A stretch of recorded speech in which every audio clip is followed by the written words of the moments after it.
स्वामी विवेकानंद साहस, ज्ञान और अटूट विश्वास का नाम 12 जनवरी 1863 को कलकत्ता, भारत में नरेंद्रनाथ दत्त के रूप में पैदा हुए थे। उनका जीवन, हालांकि छोटा था, दुनिया भर के लाखों लोगों के लिए प्रेरणा का प्रकाश स्तंभ और मानव इच्छा शक्ति और आत्मा की शक्ति का प्रमाण है। नरेंद्रनाथ का बचपन ज्ञान की प्यास और आध्यात्मिकता की ओर स्वाभाविक झुकाव से भरा था।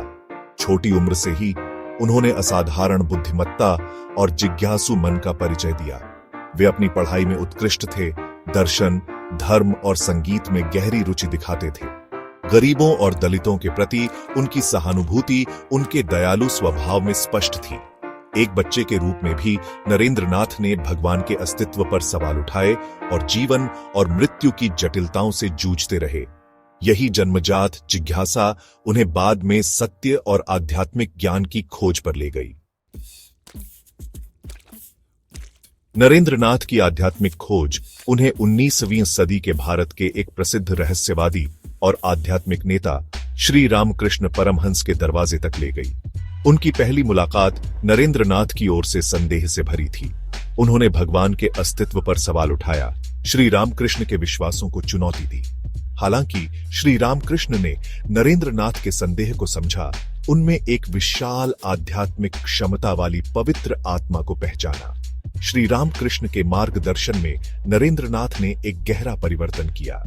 उन्होंने श्री रामकृष्ण को अपना गुरु स्वीकार किया और वेदांत की शिक्षाओं को अपनाया, जिसने हर इंसान के भीतर अंतर्निहित दिव्यता की बात की। 1886 में श्री रामकृष्ण के निधन के बाद नरेंद्रनाथ, अब स्वामी विवेकानंद के नाम से जाने जाते हैं, ने सभी सांसारिक संपत्ति का त्याग कर दिया और एक भटकते हुए साधु का जीवन अपना लिया। उन्होंने पूरे भारत की यात्रा की, अपने देशवासियों की गरीबी और दुखों को प्रत्यक्ष रूप से देखा। इस अनुभव ने उनके भीतर जनता का आध्यात्मिक और सामाजिक रूप से उत्थान करने की तीव्र इच्छा जगाई।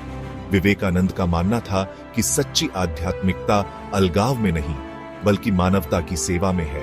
उन्होंने शिक्षा, सामाजिक सुधार और सशक्तिकरण के महत्व पर जोर दिया, जो आध्यात्मिक विकास के महत्वपूर्ण तत्व हैं।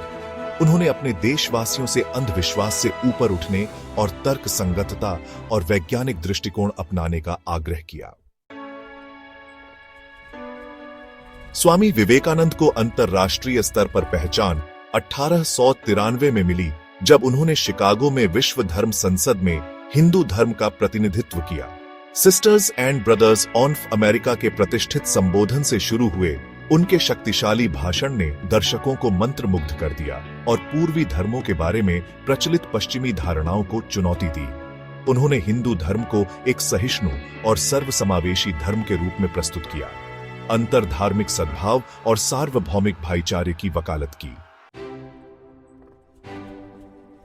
भारत लौटने पर स्वामी विवेकानंद ने 1897 में रामकृष्ण मिशन की स्थापना की, जो एक गैर सांप्रदायिक मानवीय संगठन है जो गरीबों की सेवा और शिक्षा और स्वास्थ्य सेवा को बढ़ावा देने के लिए समर्पित है। व्यावहारिक वेदांत के विवेकानंद के दृष्टिकोण से प्रेरित होकर मिशन भारत और विदेशों में अथक रूप से काम करना जारी रखता है। मानवता की सेवा को पूजा के सर्वोच्च रूप के रूप में उनके दर्शन को मूर्त रूप देता है। वे युवाओं की शक्ति में विश्वास करते थे और उन्हें मजबूत, निडर बनने और समाज की बेहतरी के लिए काम करने का आह्वान करते थे। उनके शब्द उठो, जागो और तब तक रुको नहीं जब तक लक्ष्य प्राप्त न हो जाए, आने वाली पीढ़ियों के लिए एक स्पष्ट आह्वान बन गया। स्वामी विवेकानंद का जीवन दुखद रूप से 39 वर्ष की आयु में समाप्त हो गया, लेकिन अपने छोटे से जीवन काल में उन्होंने दुनिया पर एक अमिट छाप छोड़ी। उन्होंने भारत में हिंदू धर्म को पुनर्जीवित किया और इसे पश्चिम में पेश किया, अंतरधार्मिक संवाद और समझ की वकालत की। उन्होंने भारतीयों में राष्ट्रीय चेतना की भावना जगाई, उनसे खुद पर और अपनी क्षमता पर विश्वास करने का आग्रह किया। उनकी शिक्षाएं धार्मिक और सांस्कृतिक सीमाओं को पार कर गईं, मानवता की एकता और आत्मविश्वास, सेवा और सार्वभौमिक प्रेम के महत्व पर जोर दिया। उनके शब्द जीवन के सभी क्षेत्रों के लोगों के साथ प्रतिध्वनित होते रहते हैं। उन्हें जीवन के सभी क्षेत्रों में उत्कृष्टता के लिए प्रयास करने और अधिक न्यायपूर्ण और दयालु दुनिया बनाने की दिशा में काम करने के लिए प्रेरित करते हैं।